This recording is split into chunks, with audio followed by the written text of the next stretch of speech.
Bismillahirrahmanirrahim. Alhamdulillah wassalatu wassalamu ala sayyidina Rasulillah wa ala alihi wa sahbihi ajma'in.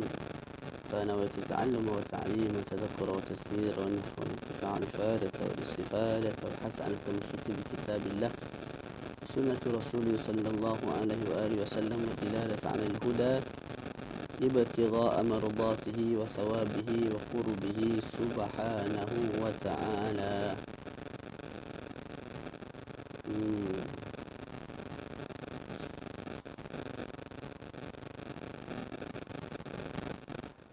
Bismillah.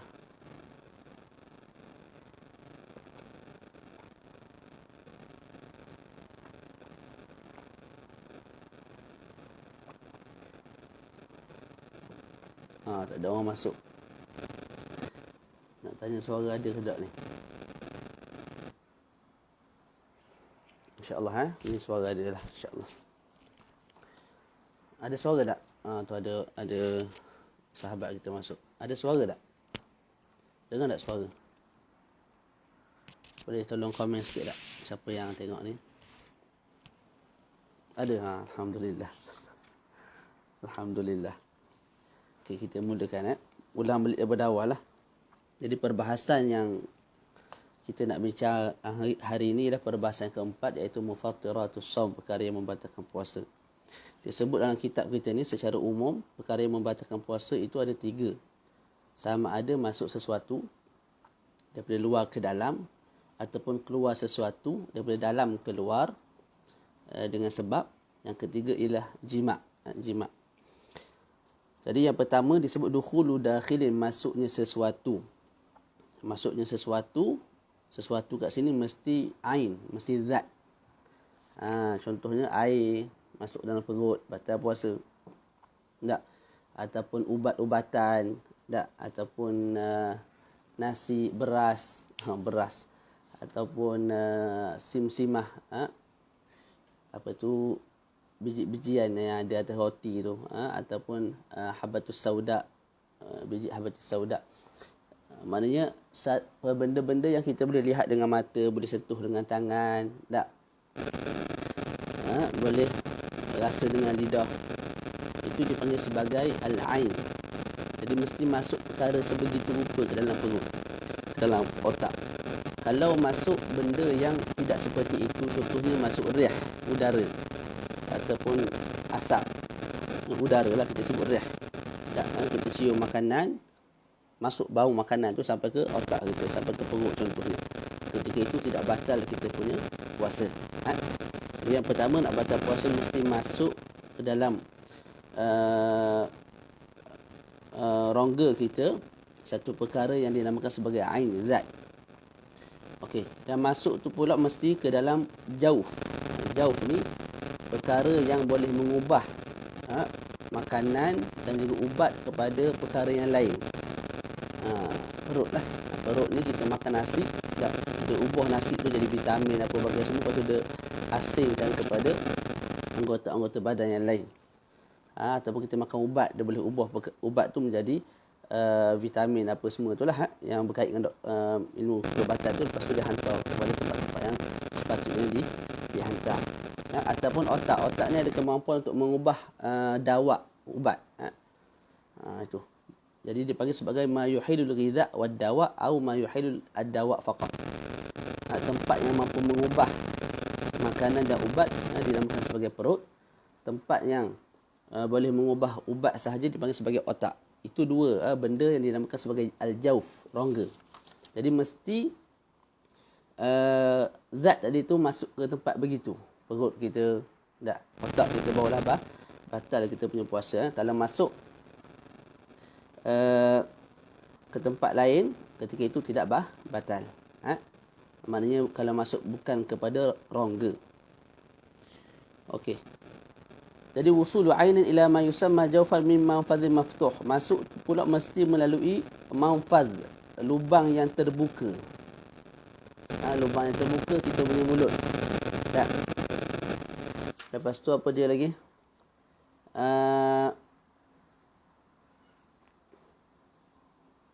Telinga. Okey. Kemudian mata, dubur, lubang punggung. Itu semua tu dipanggil, ada syok pula dah.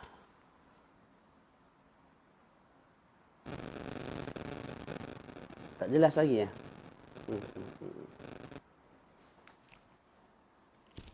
Bismillah. Bismillah. Jelas tak Ustaz Hafiz?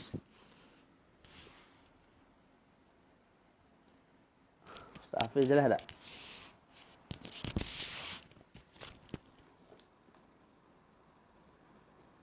Boleh komen tak? Jelas tak? Suara saya jelas tak?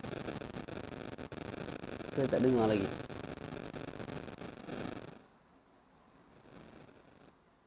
Dengar tak? Dengar tak? Tadi kata okey dah. Yang tengok ni cuba komen sikit. Suara jelas tak? Suara jelas. Okay. So Ustaz Hafiz komen tu ada. Jadi aku tak dengar lah. Dah kemas dah ni. Okey. Kita sambung Jadinya perkara pertama yang membatalkan puasa masuknya sesuatu iaitu ain ke dalam jauf, iaitu rongga melalui lubang yang terbuka. Lubang yang terbuka seperti apa dia? Okey. Seperti mulut. Kalau kita baca dalam sini disebut waqulul manafidhi maftuhatun fi mazhabil al-Imam Syafi'i. Semua lubang yang terbuka atau semua manfaz tempat masuk semua sekali itu dianggap terbuka. Maknanya mata gitu, mulut, hidung, telinga, punggung, bahagian laluan air kencing tu. Itu dipanggil sebagai manfaz yang maftuh, kecuali mata. Mata. Mata ni khilaf lah. Dalam mazhab Syafi'i bukan manfaz yang maftuh. Jadi kalau kita sebut begitu, kalau kita titik ubat tak masuk ikut mata, tiba-tiba kita rasa dekat tengkok ni, halkum ni kita rasa pahit, maka tak batal puasa lah. Sebab apa? Sebab dia masuk ke batin, tapi melalui rongga yang bukan terbuka ataupun tidak diambil iktibar oleh ulama mazhab Syafi'i. Begitu. Okey. Begitu. Jadi wusulu ainin ila ma yusamma jawfan min manfazin maftuh an qasdin. Syarat seterusnya nak batal mesti an qasdin. An qasdin sengaja kita ambil ikhtiar, kita ambil air, kita minum. Batal puasa. Kalau kita dipaksa untuk minum, untuk makan, maka puasa kita tidak batal. Ma'a tadhakkuris shaum, itu syarat seterusnya untuk batal. Mesti kita ingat kita sedang berpuasa. Kalau kita tidak sedar yang kita sedang berpuasa, kemudian kita makan, kita korek hidung, korek telinga, maka tak batal. Kemudian ingatlah nak batal korek telinga ni mesti sampai ke batin. Kalau kita sekadar buat lagu ni tak batal. Nak batal mesti kita guna apa tu? Tembak korek telinga tu. Begitu juga hidung ni. Kalau sekadar kita korek area ni, tak batal. Dia nak batal bila sampai ke khayshum ni, atas ni. Tempat yang kalau kita sedut air, kita rasa perit, kita rasa sakit, pedih sikit. Kat situ. Kalau kita masuk ke sesuatu sampai ke tahap tu, batal puasa. Contohnya kita ambil swab test. Dia tolak betul lah mendatang dulu. Dah sampai ke sini. Ketika itu batal puasa. Kalau sekadar sini, korek, nak buang apa yang sepatutnya, apa yang ada kat sini, maka tak batal puasa kan. Okey, lihat. Disebut dalam kitab kita ni termasuk juga jauf. Tadi kita sebut jauf rongga tu. Nak batal puasa mesti masuk ke rongga perut kita, otak kita, begitu juga halkum ni. Jadi semata-mata air masuk sini batal dah. Mesti masuk ke perut lah. Dah masuk ke perut lebih lagi dah batal. Ihlil apa tu? Saluran kencing. Masanah ni majma'ul baul ni ialah pundi kencing. Kalau masuk sesuatu ke situ dari luar batal puasa. Batin udhun, batin telinga kita sebut dah tadi, itu membatalkan puasa. Jadi ada beberapa syarat. Kalau tengok ada dalam 5 syarat nak batal puasa, masuknya sesuatu daripada luar ke dalam. Pertama, mesti yang masuk tu ain. Yang kedua, mesti masuk ke satu tempat yang bernama jauf, iaitu perut, otak kita, pundi kencing dan sebagainya. Kemudian mesti masuk melalui lubang terbuka.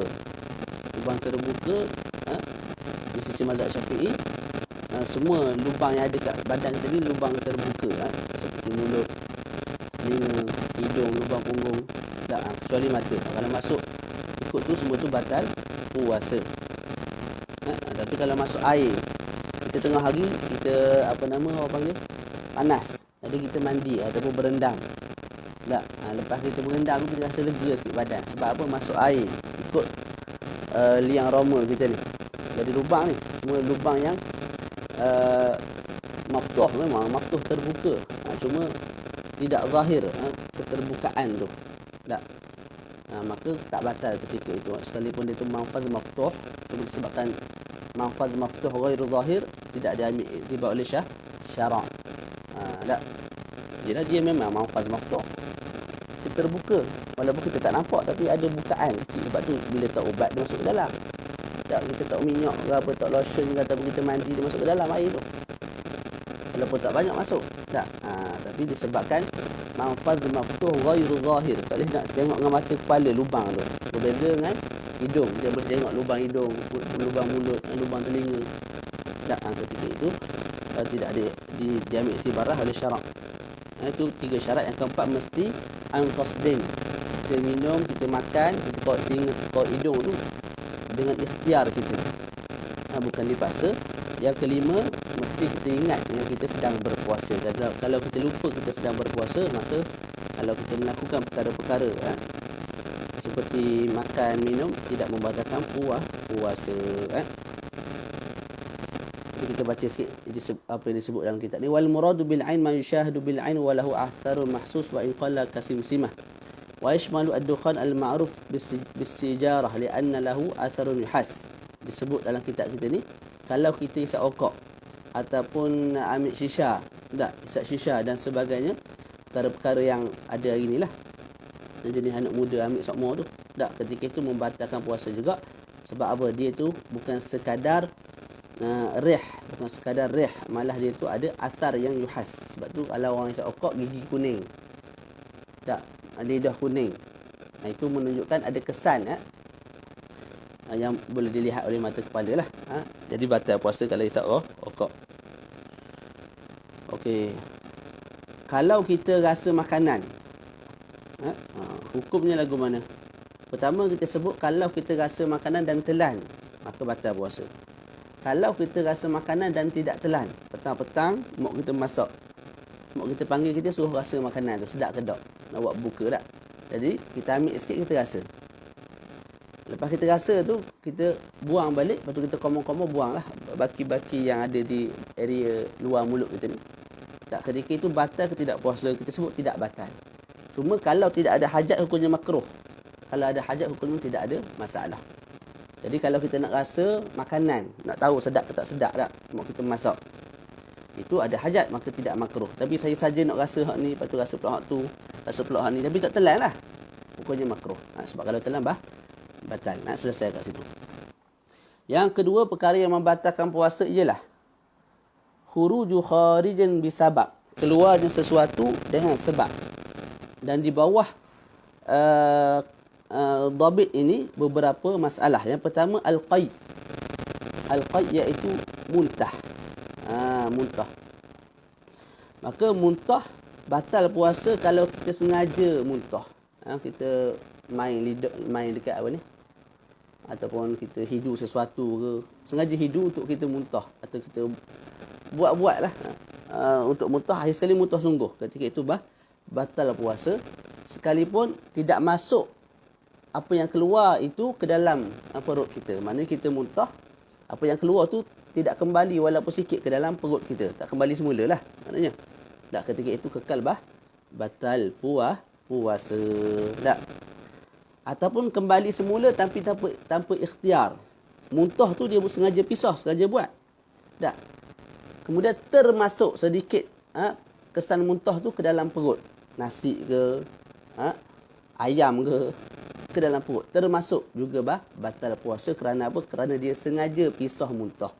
Jadi kalau sengaja pisah muntah dan memang muntah sungguh, tak, ketika itu batal puasa. Sama ada apa yang dimuntahkan itu ada yang kembali ke dalam perut ataupun tidak ada yang kembali ke dalam perut. Sama ada kembali dalam perut tu pula dengan sengaja ataupun tidak sengaja. Yang penting dia sengaja muntah dan muntah sungguh lah. Kalau dia duduk pisah muntah-muntah tapi tak keluar-keluar muntah tu tak batal. Tapi kerja sia-sia lah. Okey, bila dah batal puasa, wajib dia imsak. Maknanya, apa makna wajib imsak? Dia tak boleh makan, tak boleh minum, tak boleh bertubuh. Dia tak boleh buat perkara-perkara yang diharamkan bagi orang yang sedang berpuasa. Bukanlah bermakna bila puasa dia batal sebab dia sengaja muntah, maka dia boleh jimuk bini dia boleh makan nasi, dia boleh minum air, tak, dia boleh keluar hidung sesuka hati dia, tak boleh, haram. Kalau dia buat juga berdosa. Wajib dia imsak, menahan diri sebiji macam orang puasa. Tu. Amma idza ghalabahu al-qay'u wa lam ya'ud minhu aw min riqihi al-mutanajjis bihi shay'un ila jawfihi ba'da wusuli li hadd adh-dhahiri aw 'ada bighairi ikhtiyarihi fala yuftir bihi lil khabar as-sahih. Adapun kalau seseorang tu tak sengaja muntah, tidak sengaja muntah. Dia ni jenis apa? Mabuk. Sama ada naik kereta, naik flight, ataupun naik kereta api ke, ikut lah. Dia mabuk, naik kenderaan. Kemudian disebabkan mabuk tu dia termuntah. Bila termuntah, batal tak puasa? Kita sebut kalau termuntah, tak sengaja tak batal. Tapi dengan syarat, tidak ada sesuatu yang kamu muntahkan tu sengaja kamu masukkan balik ke dalam perut. Contoh muntah, lepas tu ada baki nasi 2-3 ketul, telan, batal puasa. Tak batal, kamu tak sengaja muntah. Lepas tu apa yang ada kat mulut tu kamu buang semua. Lepas tu kamu koma, bersihkan mulut. Sebab ketika mana kamu muntah dah jadi muntah najis mulut kamu tu. Jadi kamu mesti berkoma dan buang sikit baki yang ada dalam mulut kamu tu. Okey, selesai kat situ. Amma idza ghalabahu al-qay' wa lam ya'ud minhu aw min riqil mutanajjis bihi shay'un ila jawfi ba'da wusuli li hadd adh-dhahir aw 'ada bighairi ikhtiyari fala yuftiru bihi lil khabar as-sahih. Man zara'ahu al-qay' wa huwa sha'imun falaysa 'alayhi qada' wa man istaqa'a 'amdan falyaqdi. Disebut dalam kitab kita ni, kalau muntah, dan muntah tu sampai di had yang zahir. Had zahir ni apa dia? Had zahir ni ialah makhraj harf al-kha. Al-kha ni luar ni zahir.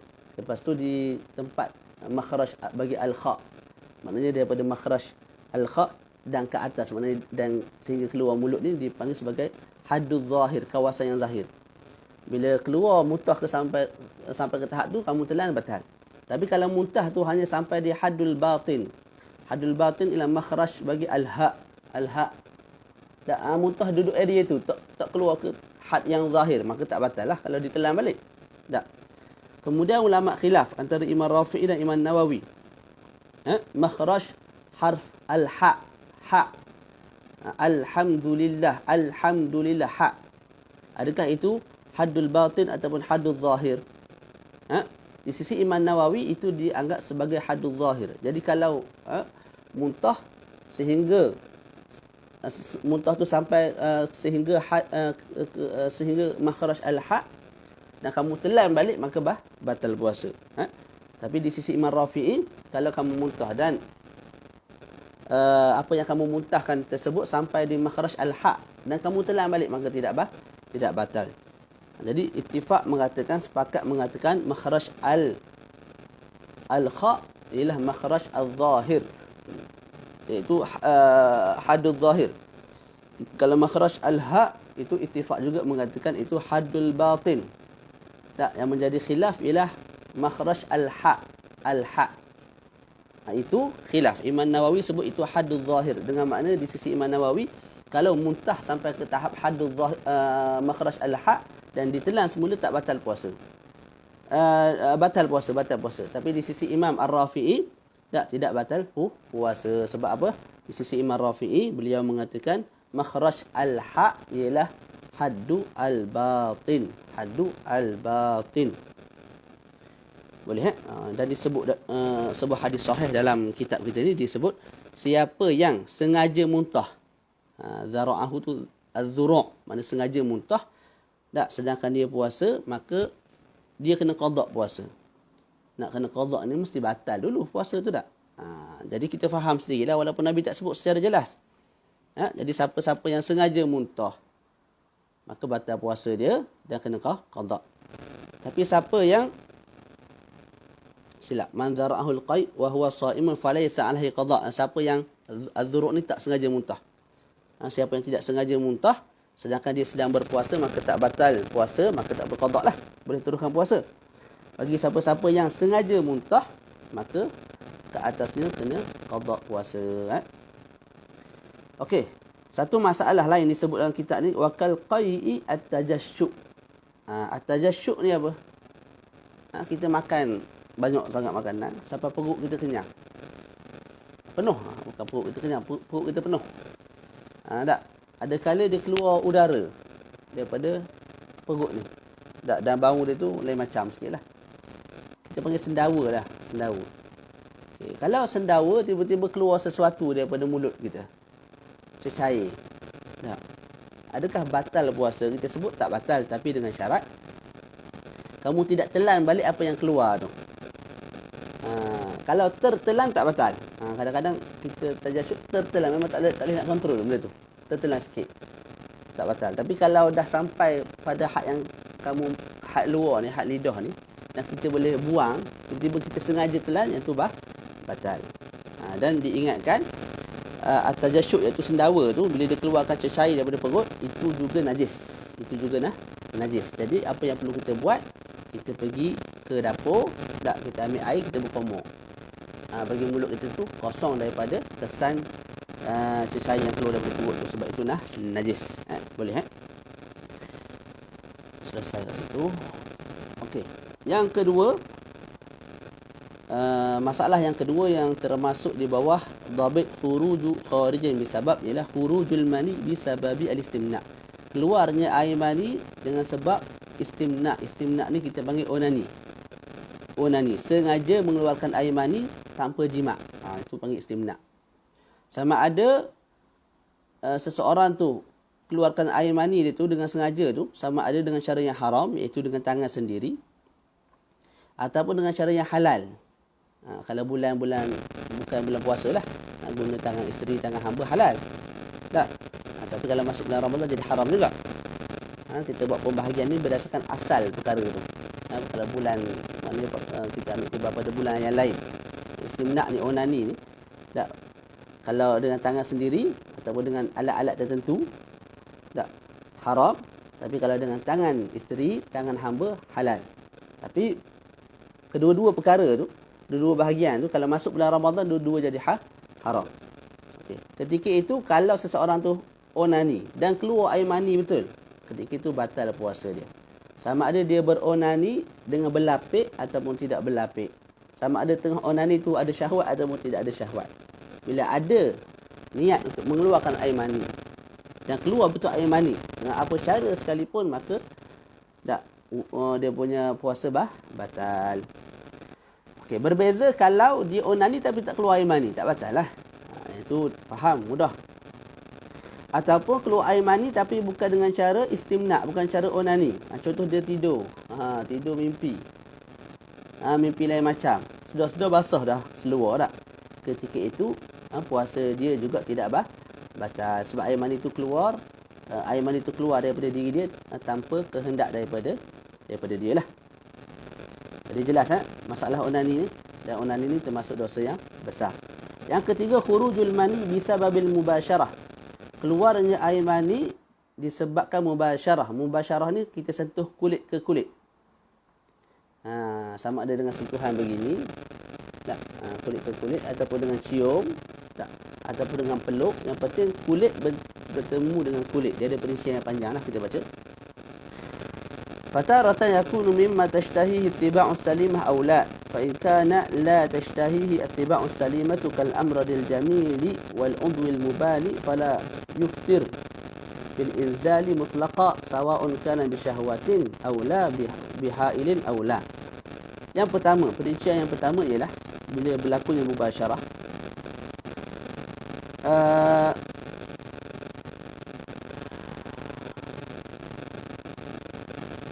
menyentuh sesuatu, sama ada kita menyentuh sesuatu tu, kita bagi kepada dua sesuatu tu. Sama ada sesuatu tu perkara yang tabiat yang selamat, tak suka pada perkara tu, bersyahwat kepada perkara tu, tak, ataupun tidak.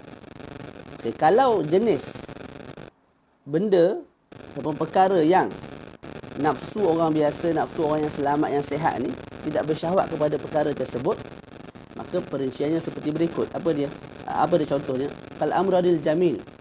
Amrad al-jamil ni budak lelaki yang dah sampai umur untuk tumbuh janggut ataupun tumbuh misai, tak, tapi tak tumbuh-tumbuh dan rupanya comel. Mana lelaki handsome lah, lelaki yang sangat comel, sangat handsome. Tak, orang yang sebegitu rupa, tabiat orang selamat, tabiat orang yang sihat, kita tak cenderung kepada orang lagu tu. Tak, orang-orang yang dah rosak dia punya tabiat dia, boleh jadi cenderung. Orang-orang yang sihat tak cenderung. Kita suka, kita minat, kita bersyahwat kepada perempuan, bukan kepada lelaki. Tak. Jadi al-amradul jamil ialah orang yang kalau kita tengok kita tak rasa nafsu. Tak, kita tidak cenderung padanya. Tabiat selamat tidak cenderung kepadanya. Begitu juga al-udhul muban, anggota yang terpisah daripada badan. Kita suka ni kalau perempuan tu seorang. Tak, tapi kalau kaki perempuan saja, tangan perempuan saja, tak ada orang, no. Tak, makna tangan terpisah. Putus ni dia punya apa tu, jari terpisah, jari tu daripada badan, ataupun kaki terputus. Tak, ataupun telinga terputus. Telinga perempuan lah. Ada orang bernafsu tak? Orang yang tabiatnya selamat tidak bernafsu kepada perkara tersebut. Tapi ada orang yang rosak dah dia punya tabiat dia, tengok benda lagu tu pun bernafsu. Jadi kalau perkara yang kita sentuh tu jenis begitu, amradul jamil ataupun anggota badan wanita yang telah terpisah, tak, kita sentuh, ketika itu dan tiba-tiba keluar air mani, ketika itu kita sebut tidak batal puasa, sama ada disentuh dengan syahwat ataupun tidak, sama ada disentuh dengan berlapik ataupun tidak. Jadi yang pertama, seseorang menyentuh satu perkara yang tabiat orang yang elok perasaan hatinya, tak naluri hatinya, tidak cenderung, tidak berminat, tidak bersyahwat kepada perkara tersebut, seperti afradul jamil dan juga al-udhul muban, anggota yang telah terputus daripada seseorang. Tak, okay. Kalau seseorang sentuh benda tu, sama ada berlapik ataupun tidak, sama ada bersyahwat ataupun tidak, tiba-tiba keluar air mani, ketika itu tak batal puasa, tak batal puasa. Okay. Yang kedua, wa amma idza kana al-inzalu bilamsi ma yushtaha tab'an fataratan yakunu muharraman, taratan yakunu ghaira muharramin. Fa in kana muharraman wa kana bi syahwatin wa biduni hailin aftar. Wa illa fala. Amma idza kana ghaira muharramin ka zawjatihi fayuftir al-inzalu bilamsihi mutlaqan bi syahwatin aw la bi syarti adam al-haili. Wa amma idza kana bi hailin fala fitra bihi mutlaqan bi syahwatin aw la. Okey, yang kedua, seseorang itu ketika mana sedang berpuasa menyentuh satu perkara yang diminati. Tabiat orang biasa, tabiat naluri orang yang selamat, yang sihat, suka tengok benda tu. Siapa dia? Perempuan lah. Tak, orang lelaki ni suka tengok perempuan, orang perempuan suka tengok lelaki. Itu tabiat orang yang selamat, jiwa dia, naluri dia. Tak, okey. Itu juga kita bahagikan kepada dua. Ada wanita tak, yang haram bagi kita, ada wanita yang tidak haram bagi kita. Ini pun nak cek lagi.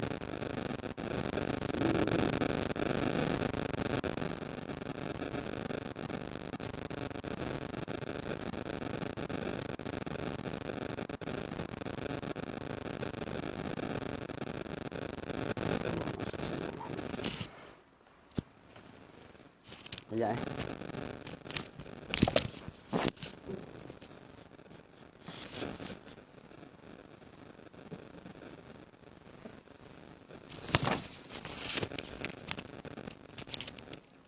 Sebentar. Saya kurang pasti ni muharraman ke mahraman. Lupa nak bagi-bagi. Jadi keliru sikit. Nak baca dah jadi. Cuma keliru sikit. Nak tengok ni lama ni kalau tengok ni. Allahumma salli ala Muhammad. Tasyad dulu tadi.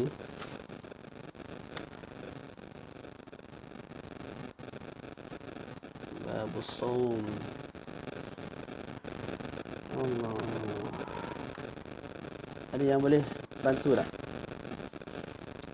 Sentuh yang mahram ataupun sentuh yang haram. Sebab boleh baca dua, muharraman ataupun mahraman. Kejap.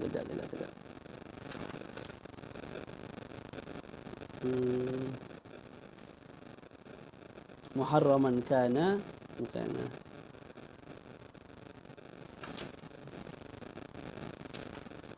Mana ni?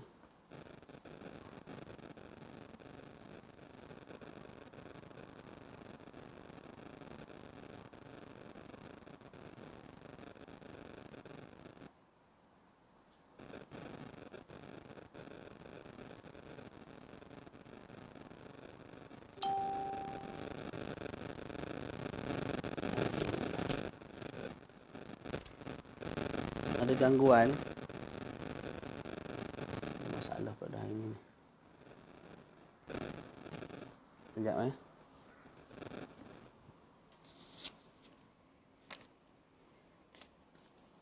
Kita buka lah mic ni. Dengar suara tak? Jelas tak? Ke sebab kipas? Boleh jelas tak? Ada gangguan lagi tak? Tak ada. Boleh komen sikit. Saya cabut ni mic ni. Tapi takut suara tak dengar pula.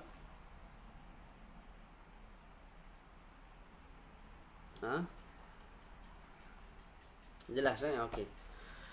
Okey, masalah ni kita tangguh dulu. Lupa saya nak tengok tadi. Adakah baca muharraman ataupun mahraman? Silap tak tengok. Pasal dah tadi. Ya Rabbi. Tak apa, kita baca nombor 4 terus.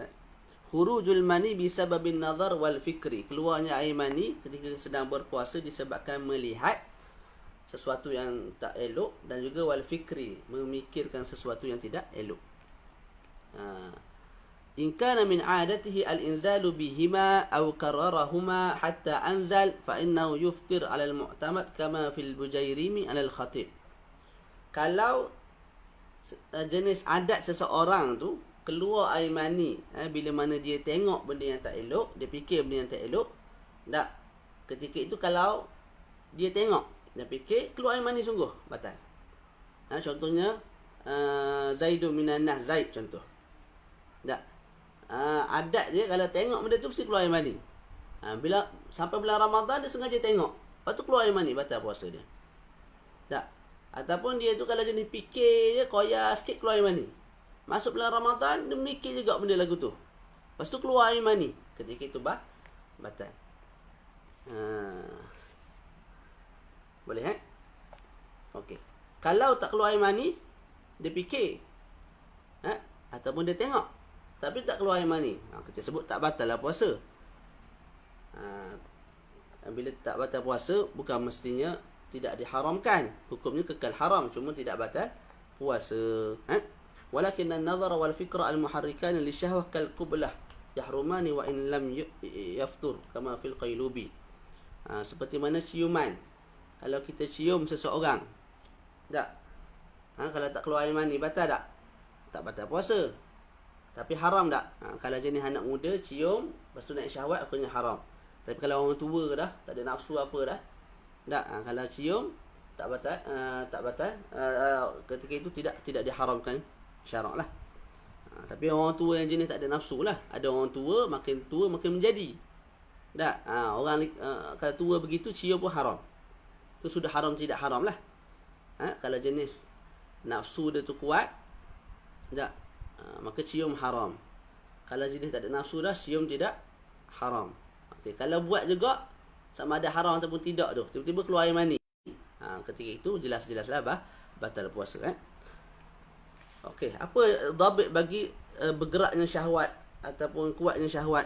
Thumma inna dhabita tahriki syahwah huwa hayajanuha bihaitsu yakhafu minhu al-inzal aw al-jima' la mujarradu intisab al-dhakar fa innahu la yadurru wa in kharaja minhu madhyun. Maksud seseorang itu memiliki nafsu yang kuat sehingga diharamkan bagi dia cium isteri dia. Tak. Maksudnya ialah hayajanuha ni bergelora dia punya nafsu dia, jiwa dia. Sehingga sekira-kira ditakuti keluarnya air mani. Itu makna tahrikus syahwah, bergeraknya syahwatnya. Maksud bergeraknya syahwatnya apa dia? Nafsu dia bergelora sehingga ditakuti keluarnya air mani ataupun ditakuti berlakunya persetubuhan. Itu makna tahriku asyahwah. Bukan semata-mata naiknya kemaluan. Bukan semata-mata naiknya kemaluan. Jadi orang yang kuat syahwat, dengan syarahan yang telah kita sebutkan, haram dia cium isteri dia. Haram dia cium isteri dia. Kalau cium juga tak keluar air mani, tak batal puasa. Cium keluar air mani, batal puasa. Orang tua tak ada nafsu, tak. Cium isteri ketika bulan puasa tidak haram. Tapi kalau keluar air mani, batal puasa. Gitu kena faham molek lah tu. Kalau keluar air madhi, yang tu disebutkan tidak ada masalah. Dalam mazhab Syafi'i, keluar air madhi tidak membatalkan puasa. Dengan cara tengok ke, dengan cara cium ke, dengan cara pegang ke, apa sekali, apa jenis cara sekalipun, kalau keluar air madhi sahaja tidak membatalkan puasa. Okey, kemudian kita baca sikit khilaf yang berlaku. Wa indal malikiyyati wal hanabilati khurujul madhi bi syahwatin mubtilun lis-shawm wa alayhi al-qada'. Sawa'un kharaja bi mubasharatin aw bi taqririn nazar. لأن المذي خارج تخلله شهوة فيبطل الصوم أو فيبطل الصوم كالمني. Di sisi ulama ataupun di sisi mazhab Maliki dan juga mazhab Hambali, keluar air madhi dengan syahwat membatalkan puasa dan wajib qada. Sama ada keluar air madhi itu, bukan air mani, air madhi. Sama ada keluar air madhi itu dengan mubasyarah, disentuh bini dia, tak. Lepas tu keluar air madhi, batal puasa. Ataupun dengan cara lihat, berkali-kali, tengok sekali, rasa sedap, tengok pula kali kedua, kali ketiga, tak, sedar-sedar air madhi keluar, ketika itu batal puasa. Kita ulang. Di sisi mazhab Maliki dan mazhab Hambali, keluar air madhi membatalkan puasa dengan syarat. Pertama, mesti dengan syahwat. Pegang dengan syahwat. Tengok berulang kali dengan syahwat. Tak. Lepas tu keluar air madhi, batal puasa dan kena qada. Tapi kalau tanpa syahwat, tiba-tiba keluar air madhi begitu je tanpa syahwat, tak. Kita sebut tak batal puasa. Itu mazhab Maliki dengan mazhab Hambali lah. Mazhab Syafi'i, keluar air madhi tidak membatalkan puasa. Kalau keluar air mani, kita sebut tadi. Kalau dia tu jenis adatnya, tengok je keluar air mani, tengok je keluar air mani. Ada buat bantai tengok benda tak elok bulan Ramadan, lepas tu keluar air mani, batal puasa. Tak? Ataupun dia fikir keluar air mani. Jenis orang lagu tu, adat dia begitu. Fikir benda tak elok, keluar air mani. Fikir benda tak elok, keluar air mani. Masuk bulan Ramadan buat juga keluar air mani sungguh, batal puasa. Jadi di sisi mazhab Syafi'i, keluar air madhi tak batal puasa. Kita sambung. Wa faraqa al-bawla fi hadha li'anna al-bawla yakhruju bidun syahwah. Kalau keluar air kencing, itu sepakatlah. Mazhab Syafi'i, kencing tak membatalkan puasa. Mazhab Maliki ke mazhab Hambali, kencing tidak membatalkan puasa. Sebab apa? Sebab kencing ni keluar tanpa syahwat. Tapi kalau air madhi keluar dengan syahwat, kebiasaannya. Maka oleh sebab itu sebahagian ulama daripada mazhab Maliki dan juga mazhab Hambali mengatakan keluar air madhi sekalipun membatalkan puasa. Wa amma in kharaja minhu maniyyun bisababin nazar fayabtulu shaumuhu inda Malikin walau lam yukarrir an-nazar. Ini di sisi Imam Malik. Apa dia kata? Kalau keluar air mani disebabkan melihat sesuatu yang tidak elok, tak? Tiba-tiba keluar air mani. Itulah first time dia tengok perempuan, tak? Dengan syahwat, kemudian keluar air mani. Sebelum ni tak pernah. Sebelum ni tak pernah tengok perempuan. Ataupun sebelum ni pernah tengok perempuan, tapi adat dia tak keluar air mani. Sekalipun adat dia tak keluar air mani kalau tengok perempuan, tiba-tiba bulan Ramadan tu dia tengok keluar air mani, batal puasa. Di sisi mazhab Syafi'i, nak kata batal mesti sebelum ni ada adat jenis orang tu tengok keluar air mani, tengok keluar air mani. Pisah tengok juga bulan Ramadan baru batal. Di sisi Imam Malik dia kata tak. Kamu tengok sahaja dengan syahwat, keluar air mani batal sekalipun itu first time tengok. Di sisi mazhab Hambali tak batal. Tak. Kalau keluar air mani dengan tengok, kecuali kalau qarraran nazar. Dia tengok berulang kali. Tengok sekali rasa syok. Tengok kali kedua rasa syok. Tengok kali ketiga, keluar air mani. Tu batal puasa. Tapi kalau sekali tengok je keluar air mani, tak batal puasa di sisi mazhab Hambali. Li'annahu anzala bi fi'lin yataladadu bihi wa yumkinu at-taharruzu anhu fa afsada shawma kal inzal bil lams. Okey. Yang kelima, perkara yang kelima yang membatalkan puasa ialah al-haid wal haid wan nifas wal wiladah. Datangnya haid walaupun sesaat dalam sehari, ataupun nifas walaupun sesaat, ataupun wiladah walaupun sesaat. Perkara-perkara ini membatalkan puasa. Wiladah tu sama ada keluar ikut jalan bawah, jalan biasa, ataupun ikut pembedahan, membatalkan puasa. Sekalipun wiladah itu tidak mengeluarkan walaupun setitik darah. Kalau berlaku lah, dia tak berlaku. Tak, biasanya bila beranak ni keluar darah banyak. Tapi kalau ditakdirkan keluar anak seketut, darah tak keluar langsung, batal puasa. Sebab apa? Beranak. Sama ada caesar ataupun dengan cara yang biasalah. Sebab apa haid, nifas, wiladah, beranak ni membatalkan puasa? Ulama kata ada sebab dia, cuma tidak boleh dikenal pasti oleh akal fikiran kita. Kerana apa disebut begitu? Kerana bersuci ini rasanya salah, ada benda tertinggal. Li'anna at-taharata laisa syartan fi shaum.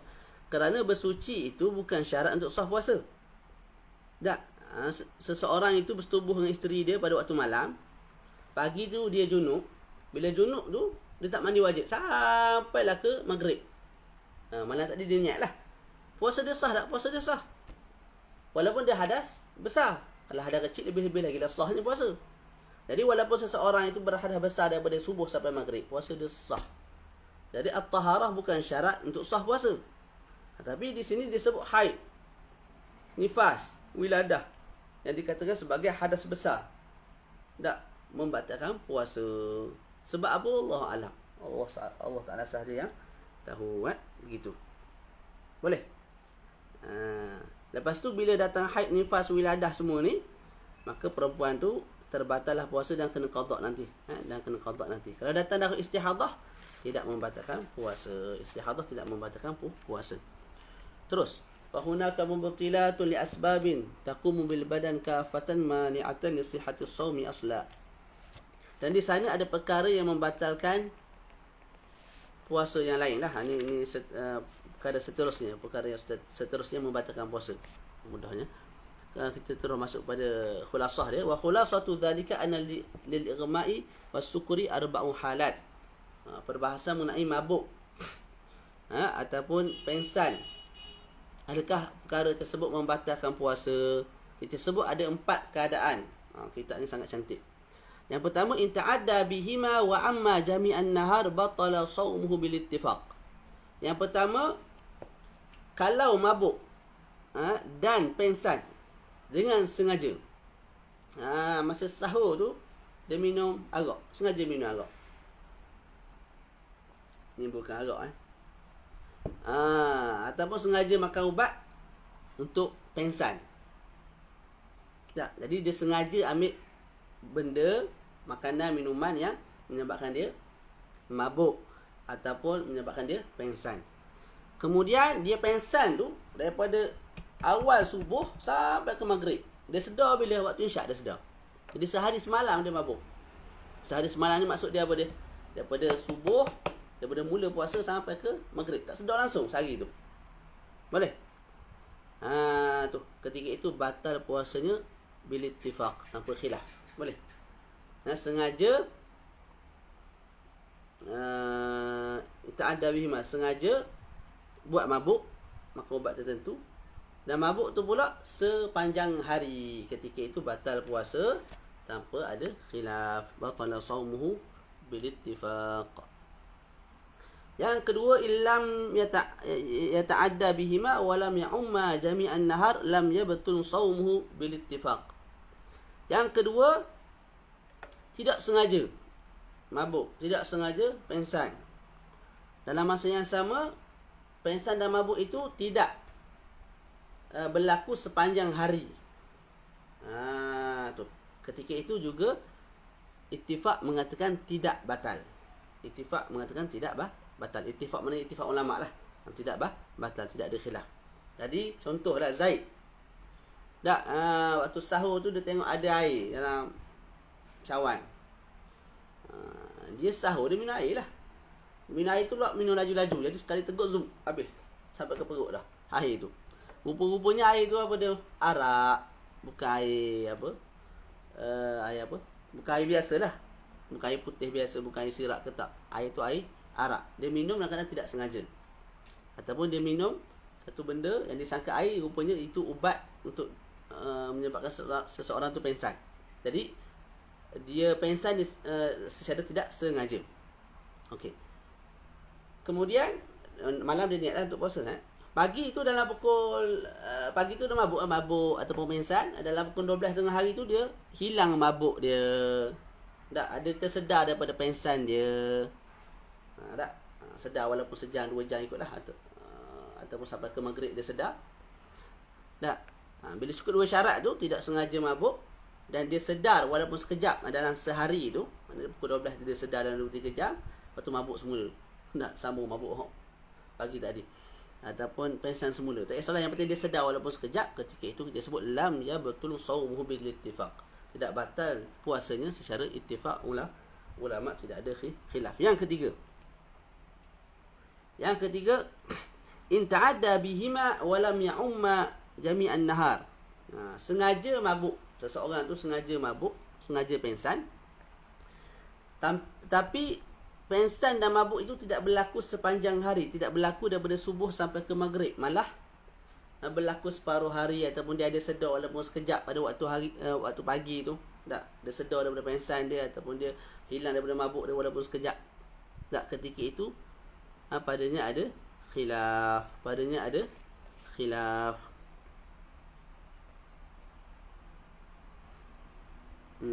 Yang keempat, khilaf kalau nak baca ke atas tu lah.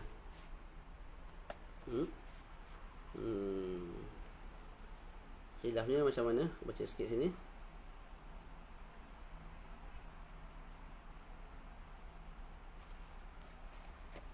Sini apa ni? Minta anda, okey. Imam Ramli sebut kalau sengaja mabuk, tak.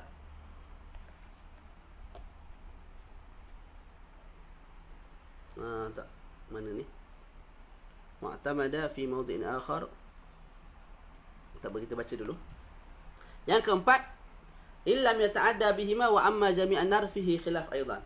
Kalau seseorang tu tidak sengaja mabuk, tidak sengaja pengsan, tapi pengsan dan mabuk tu berlaku sepanjang hari daripada subuh sampai ke maghrib. Contohnya waktu sahur tu dia minum air, ingatkan air biasa, rupanya arak. Jadi dia mabuk. Dia mabuk. Jadi tak sengaja mabuk lah.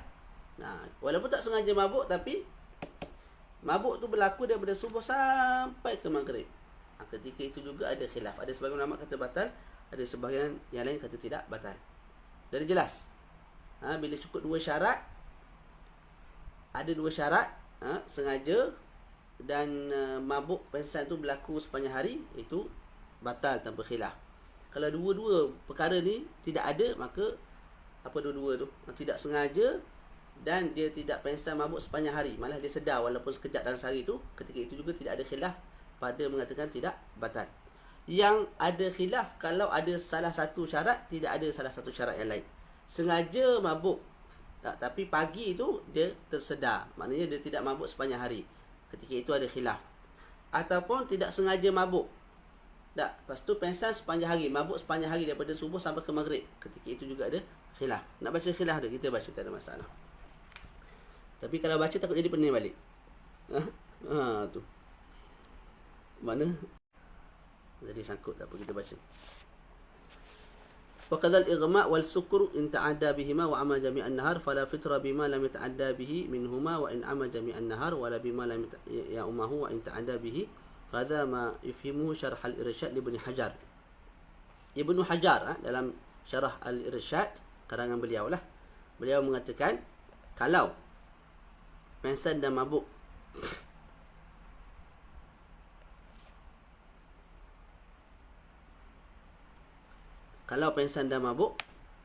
tidak sengaja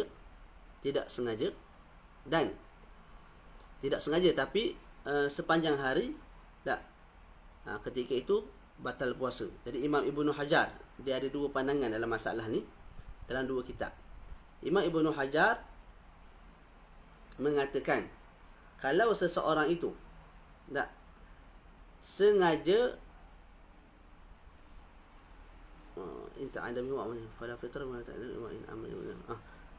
Imam Ibnu Hajar mengatakan nak batal mesti cukup dua syarat lah, mesti cukup dua syarat dalam syarah al-Irsyad. Kalau gugur salah satu syarat maka tidak batal. Itu yang disebut dalam syarah al-Irsyad. Jadi mesti sengaja mabuk dan juga mabuk tu mesti sepanjang hari. Sengaja pengsan tu pula mesti sepanjang hari. Ketika itu barulah batal. Itu di sisi Imam Ibnu Hajar dalam kitab Syarah Al-Irsyad. Okay, dalam kitab beliau yang lain iaitu kitab Tuhfah. Nah, beliau mengatakan, iaitu Imam Ibnu Hajar mengatakan kalau sengaja mabuk batal. Kalau sengaja mabuk batal. Mu'tamada fi mawdi'in akhar minha al-iftar bima ta'adda bihi minhuma walau lahzah. Tu. Kalau sengaja mabuk batal. Sekalipun mabuk tu sesaat ataupun 2 saat ataupun 3 saat ikutlah. Dengan maknanya sengaja mabuk, lepas tu dalam sehari tu sekejap je mabuk, dalam 10 minit 30 minit, lepas tu eloklah sampai ke maghrib, batal. Sebab apa? Sengaja mabuk.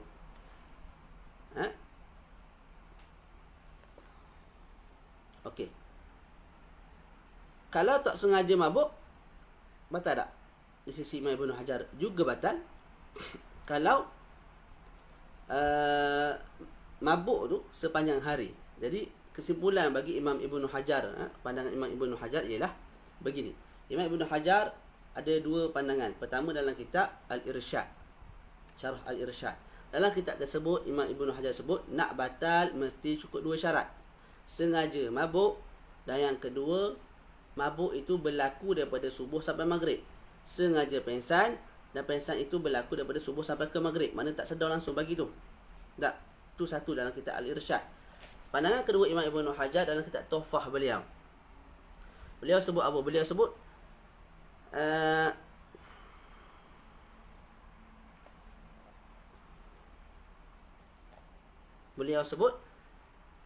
kalau seseorang tu sengaja mabuk, maka batal puasa dia walaupun mabuk tu sesaat dalam sehari. Itu. Kalau tak sengaja mabuk, maka disyaratkan untuk batal mesti sepanjang hari, iaitu mabuk daripada subuh sampai ke maghrib. Itu pandangan Imam Ibnu Hajar. Imam Ramli sebut apa? Imam Ramli sebut washtarata Ramli fi al-iftari ta'mimu jami'in nahar fil muta'addi bihi wa ghairi. Imam Ramli menyebut sama ada sengaja mabuk ataupun tidak sengaja mabuk, nak batal mesti sepanjang hari. Maknanya Imam Ramli kata begini, Zaid dia sengaja mabuk ke, tak sengaja mabuk ke, sengaja pengsan ke, tak sengaja pengsan ke, di sisi aku, kata Imam Ramli, nak batal dengan satu syarat je. Apa dia? Kamu mabuk tu daripada subuh sampai maghrib. Dengan makna kalau kamu sedar walaupun sesaat dalam sehari, tak batal puasa. Boleh tak? Kita baca jugalah sebab kita mengajar kitab ni selain untuk orang awam, untuk pelajar. Ada pelajar-pelajar menuntut agama dengar. Jadi harap tak mengelirukanlah mereka yang lain. InsyaAllah khair insyaAllah. Kalau tak faham boleh tanya balik. Okey. Kemudian disebut al-junun walau lahadhah limunafati lil ibadah. Begitu juga kalau gila juga membatalkan puasa walaupun gila tu seminit, sesaat dalam sehari. Sengaja ataupun tidak sengaja. Tak, kalau gila batal puasa. Seterusnya perkara yang membatalkan puasa ialah ar-riddah, na'udzubillah. Riddah ni dia memutuskan agama, menyebabkan seseorang tu daripada muslim jadi kafir. Tak, bila meruntuhkan agama, lebih-lebih lagi lah dia tu meruntuhkan puasa, membatalkan puasa. Yang ketiga ialah al-jima'. Man afsada sawmahu fi nahari Ramadan aliman amidan bitahrim mukhtaran bijima' au ay wat'in fi farjin ma'a tawaffur syurut allati awsalaha ba'dhum ila 12 syartan tarattaba alaihi 5 umur. Jima' membatalkan puasa. Jadi disebut dalam kitab ni, barang siapa yang membatalkan puasanya dengan jima' pada siang bulan Ramadan. Jima' tu pula dalam keadaan sengaja dan dia tahu hukumnya haram, dan ikhtiar diri sendiri, bukan dipaksa.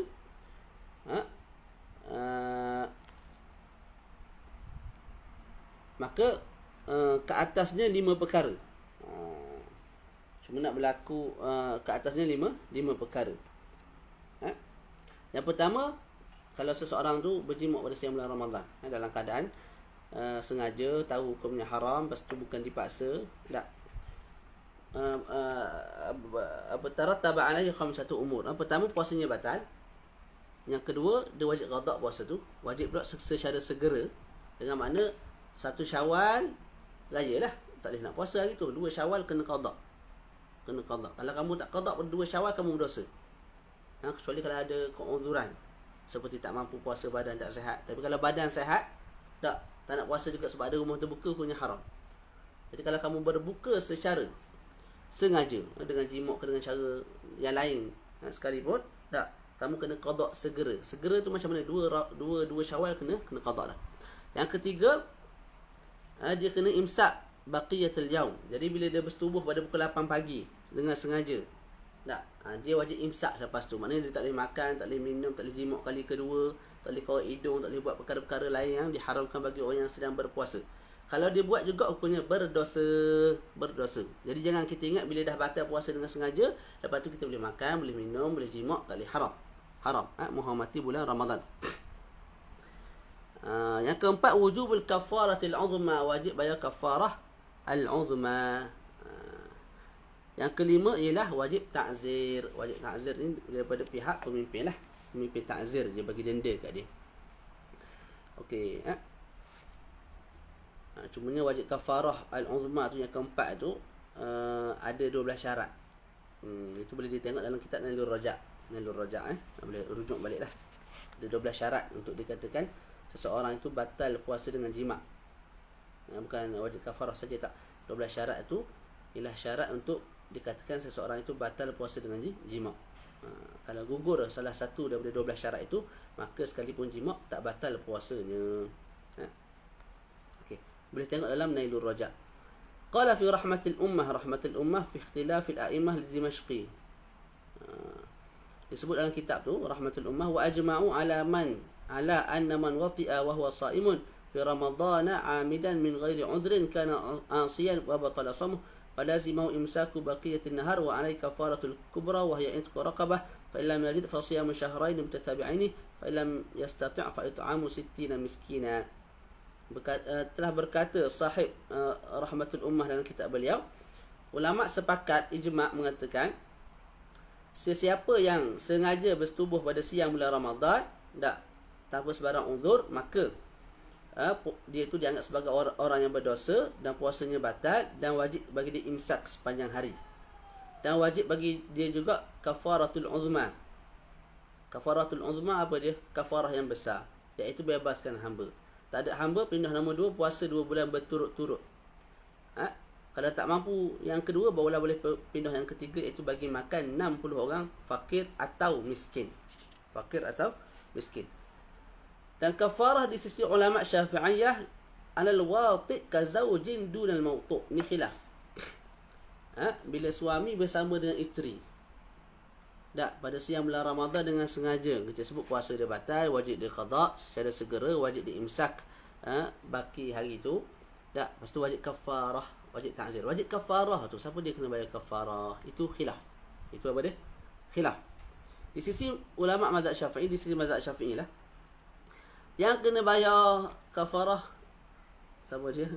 Tu lelaki. Walaupun yang ajak tu wanita. Isteri dia. Lain macam pagi Ramadan tu, dah isteri yang ajak, isteri yang buat sesuatu menyebabkan suami tu bersetubuh.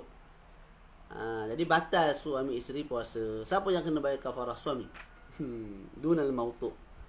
Yang disetubuhi tidak wajib bayar kafarah. Lepas tu kalau lelaki dengan lelaki, tak, maka yang memasukkan kemaluan dia ke dalam dubur lelaki contoh.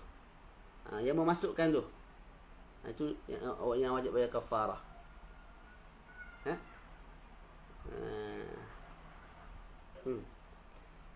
Wa fi qaulin, ada pandangan al-kafaratu anhu wa anha kafaratun wahidah wa yatahammalaha az-zawju li musyarakatiha lahu fi as-sabab.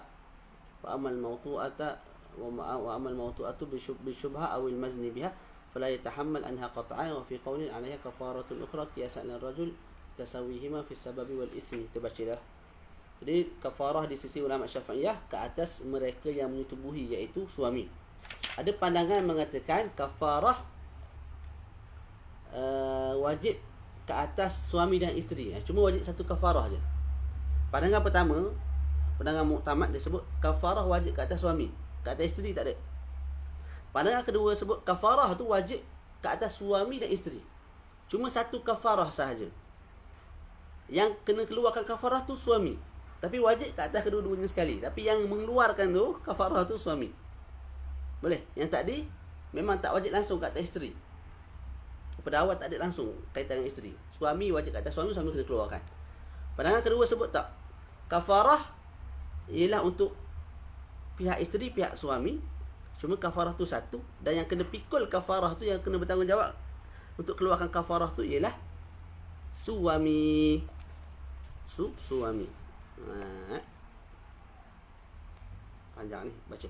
Wa amal mawtu'atu bisyubha awil mazni biha fala yatahammal anha qat'an.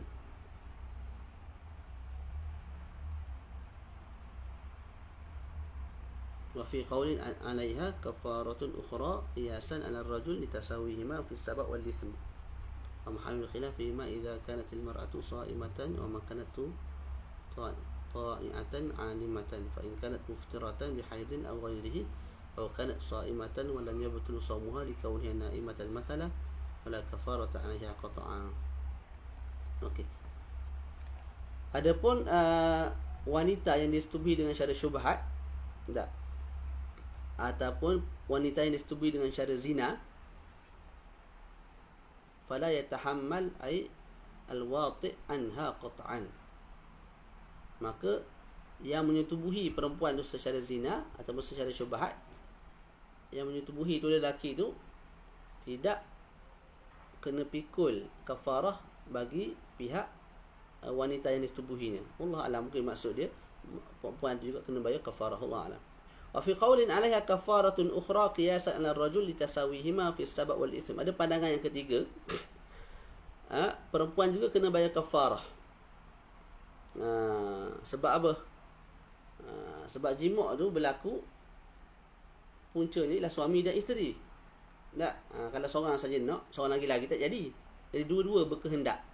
Jadi sabab kepada jima' tu puncanya dua orang. Tak? Dan dua-dua berdosa lah. Jadi bila dua-dua bersalah, dua-dua berdosa, dua-dua jadi punca kepada jima', dua-dua kena bayar kafarah lah. Maknanya suami satu kafarah, isteri satu kafarah. Jadi kena bayar dua kafarah. Boleh. Wa mahallul khilaf fima idza kanat al-mar'atu sha'imatan wa makanatu ta'i'atan 'alimatan. Yang menjadi khilaf, kita sebut tadi ada tiga pandangan. Yang muktamad, yang pertama ialah suami sahaja yang kena bayar kafarah, isteri tak kena. Dan kafarah tu hanya wajib pada suami. Itu yang pertama. Yang kedua, kafarah tu adalah untuk pihak suami dan isteri. Tak, cuma kena bayar satu kafarah sahaja. Lepas tu yang kena keluarkan ialah suami. Itu yang kedua. Yang ketiga, mengatakan kafarah ada dua. Pandangan kedua sebut satu je kafarah. Cuma bagi pihak suami dan isteri dan suami yang kena keluarkan. Pandangan ketiga sebut tak, kafarah ada dua. Suami kena keluar satu kafarah, isteri kena keluarkan satu kafarah. Kena bayar satu kafarah. Cuma khilaf itu wujud tak kalau isteri itu taat kepada suami. Maknanya bila suami ajak dia pun jom. Lama dah tunggu ni. Dah puasa kat 20 hari. Tak. Jadi pagi tak dapat, tak pernah bersama. Jadi isteri kata hari ni jom kita. Boleh. Jadi isteri taat bila dia ajak oleh suami dan dia tahu benda tu haram. Tak. Jadi bila suami dan isteri bersama, sedangkan isteri tu sedang berpuasa dan dia mentaati perintah suaminya itu, tak, ketika itu keluarlah 3 khilaf tadi tu. Tapi kalau isteri itu memang tak puasa dah sebab haid, tak, ataupun sebab nifas, ataupun sedang puasa, tak, tapi puasanya tidak batal, maksudnya dia sedang tidur, kemudian didatangi oleh suami, maka ketika itu tidak ada khilaf, mengatakan tidak ada kafarah kepada isteri. Jadi tidak ada khilaf, mengatakan jadi apa kesimpulan dia ialah kalau isteri itu memang tak puasa disebabkan haid, nifas dan sebagainya, ataupun dia puasa cuma dia sedang tidur. Bila sedang tidur disetubuhi, puasa dia batal tak? Tak batal. Tak, ketika itu secara ittifaq tidak ada kafarah ke atas isteri. Kafarah hanya ke atas suami. Selesai kat situ. Dalam taklid tu banyak disebut. Kita tak nak baca lah. Wal mu'tamadu inda Syafi'iyah al-kafaratu 'ala al-wati' faqad khilafan li ghairihim. Dan yang muktamad kita dah sebut dah tadi di sisi mazhab Syafi'i, kafarah ke atas mereka yang menyetubuhi saja, iaitu suami, dan tidak wajib ke atas isteri. Itu yang muktamad. Ingat itu sudahlah. Thumma innal kafarata la tata'addadu bi ta'addudil jima' fi yawmin wahid. Kemudian kafarah ini tidak berbilang-bilang mengikut berbilang-bilangnya bersetubuh pada hari yang sama. Contohlah, sepasang suami isteri bersetubuh pada hari siang bulan Ramadan. Bila bersetubuh sekali, tak, maka kafarah satu kali. Tak. Dapat bersetubuh tu, ada pula setubuh kali kedua, kali ketiga, kali keempat. Tapi 4 kali bersetubuh tu hanya dalam satu hari. Kita sebut kafarah sekali sahaja, satu sahaja. Maknanya kalau dia bersetubuh sehari tu 100 kali sekalipun, kafarah hanya satu. Berdosa lah. Bersetubuh kali kedua, berdosa kali ketiga, berdosa kali keempat, berdosa tu berdosa cerita lain. Ini nak cerita kafarah. Tak. Dia berbilang-bilang kafarah berdasarkan berbilang-bilang hari yang dibatalkan, bukan berbilang-bilang jima' yang dilakukan. Jadi kalau sehari itu jima' banyak kali sekalipun, tak, hanya satu kafarah. Kalau hari ni setubuh, esok setubuh, lusa setubuh, 3 hari bersetubuh, tak, maka 3 kafarah.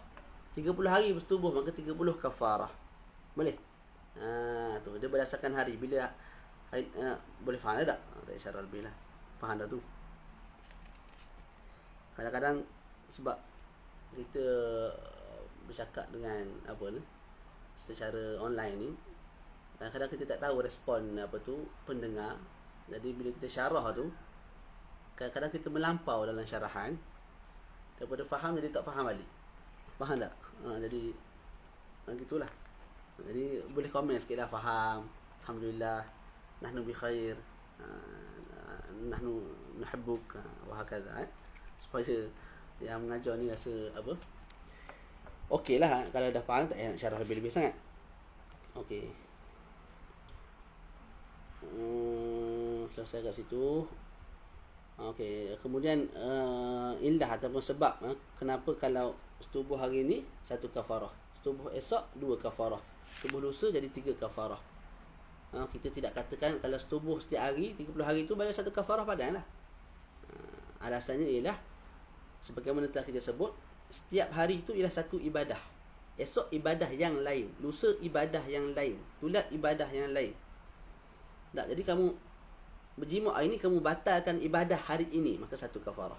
Kamu setubuh esok, kamu batalkan ibadah yang lain, kena bayar satu kafarah lagi. Tak, jadi ibadah tu banyak, bila dibatalkan, banyak jugalah kafarah kena bayar. Kita tidak katakan 30 hari itu ialah satu ibadah, tak. Kita katakan 30 hari itu 30 ibadah. Jadi setiap hari yang dibatalkan kena bayar satu kafarah. Itu dalam mazhab Imam Syafi'i radhiyallahu anhu. Bawah tu ada sebutlah, ada pandangan yang mengatakan sebaliknya. Tapi kita mazhab Syafi'i. Okey. Selesai kat situ. Ada sebarang soalan? Jadinya tadi kita ada berhenti masalah apa dia, menyentuh perkara yang diminati ataupun diminatilah, disukai oleh mereka yang ada naluri yang selamat, iaitu perempuan, wanita. Tak, sentuh keluar air mani, batal ke tidak? Maka kita berhenti dulu sebab saya lupa nak tengok, lepas tu tak ada kepastian. Fataratan yakun muharraman ataupun mahraman. Rasanya muharraman, tapi sebab tak pasti kita tangguhlah, tengah-tengah salah kena syarah kali kedua. Allah. Ada sebarang soalan? Ustaz Adli kita tadi ada Maulana siapa? Allah Muhammad, Maulana Syekh Khalaf. Nastafid minkum kathiran sayyidi.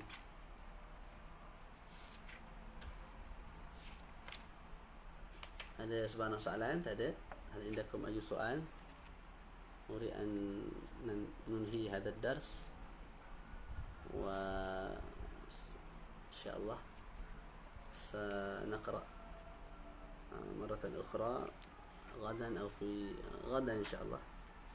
لو ما عندنا أي مشكلة إن شاء الله سنقرأ غدا. هل عندكم أي سؤال يا أحباب؟ لا يوجد. لو هناك أي استفسار أو أي ماذا نقول إصلاح لماذا لشرحي أنا فليتفضل مشكورا ومأجورا. خلاص ننهي درسنا بكفارة المجلس وسورة العصر. سبحانك اللهم وبحمدك أشهد أن لا إله إلا أنت أستغفرك وأتوب إليك. بسم الله الرحمن الرحيم. والعصر إن الإنسان لفي خسر إلا الذين آمنوا وعملوا الصالحات وتواصوا بالحق وتواصوا بالصبر.